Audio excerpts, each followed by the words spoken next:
One, the future could be like this, where we are literally drowning in data. That's kind of already, I think some people already feel like, constant notifications. Or we could become superhuman, right? Where we can reach the universe, right?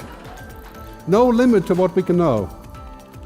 It's funny, every second movie that's made in Hollywood these days has the same motif, which is that we become superhuman by plugging into the internet directly. I call the singularity. Right? Now this is a very dangerous thought, obviously.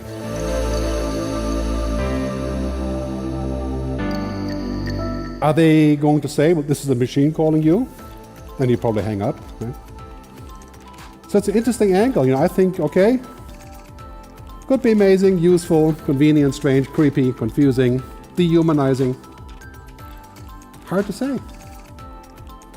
The jury is out on this, but I think we have to think about this. Everything that we do has to, in the end, make greater human purpose. So it's a typical example of how we're pushing the boundaries, like virtuality. Maybe it'll be so good that we don't even want to go without it anymore. And we're just kind of falling off the cliff there. And so that's a key question. How much technology is too much technology? When we use social media, they're sort of distracting us and could be perceived as good or bad. But in the future, artificial intelligence, quantum computing, the blockchain, genome editing, virtual reality, well, that's not the future, that's today. Right? It's here now. So we have to ask the question, right? Is it more important to have algorithms, or is it more important to have relationships? Well, the answer, of course, it's both, right? I mean, we should not put algorithms over androrhythms, human things. We should not always put convenience over consciousness.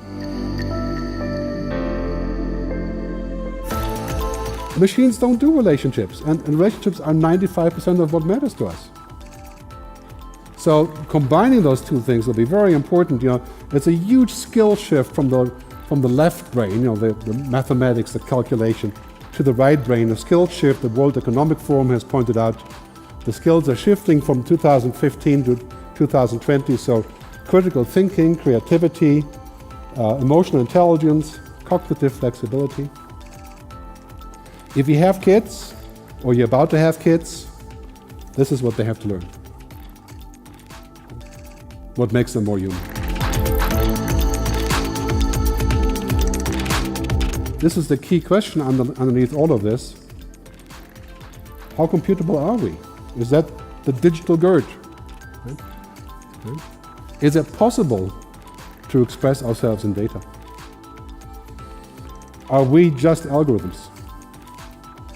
I mean, it's interesting when you ask that question in Europe, you get people are saying, "Oh no, not this, just," right? But in China or in Silicon Valley, people are saying, "Yeah, maybe we're just technology." That is a question we have to answer eventually.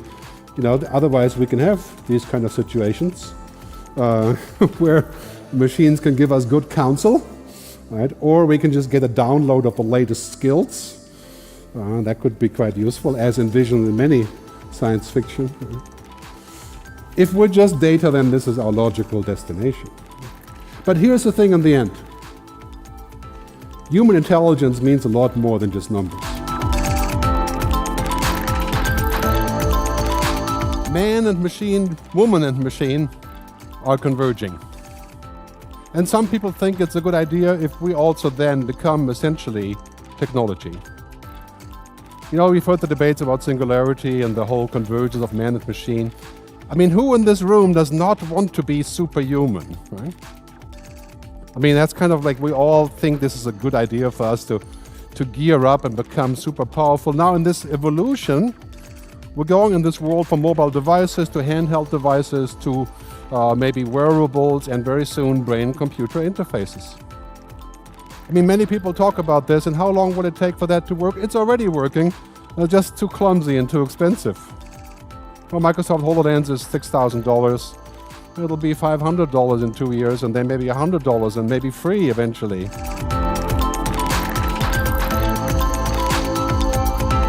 We've talked about these things, some of them for 50 years, like artificial intelligence. didn't happen. We talked about 3D printing for 20 years now, not much happened. But now, you see takeoff, escape velocity, as they say. I mean, it's funny, in the next 10 years, we're going to see things that are straight out of science fiction. 20 years, I mean, if you're my age, we will live to see what we call the singularity here, the convergence of man and machine. Us mere humans, aren't we supposed to have knowledge and turn the data into knowledge? Isn't that what we do? And now machines do it. They're not doing it all that well yet, but you can imagine, right? 5 to 7 years, quantum computing, million times the capacity, endless sensor networks. We can get a machine with an IQ of 100,000. In theory. And that machine will be vastly superior to us in terms of calculation. I'll show you why that's not a reason to worry, really. But I mean, it does make you think. If we have computers that have unlimited knowledge, what's the change for us?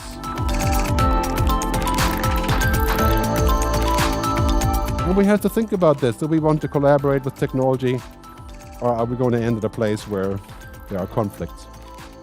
And who decides? With great power comes great responsibility. Gartner just announced a couple days ago in the research organization Gartner that digital ethics is the #1 topic for 2019. You'd be surprised, because when you're in the tech business, you're saying, okay, as Bertolt Brecht once said, dinner first, then morals. Right? I mean, it's very hard to sell ethics. It's not a product. It's even harder to sell humanity. But now companies like Microsoft and many other companies are saying it's very important for us to do the right thing with technology. Because in theory, very soon, we can do anything.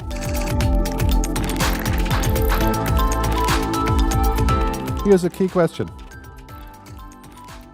And given that we're talking about you're not far from Silicon Valley, who will be mission control for humanity? Who decides? Right now, this is a minor issue, or is somewhat of an issue, right? Because most of it is not really working that well yet. We don't have perfect AI. We don't have the perfect IoT. We don't have 6G networks. We don't have quantum computers yet. But they're right over there. So this is a key question. How do we control and how do we figure out what's good?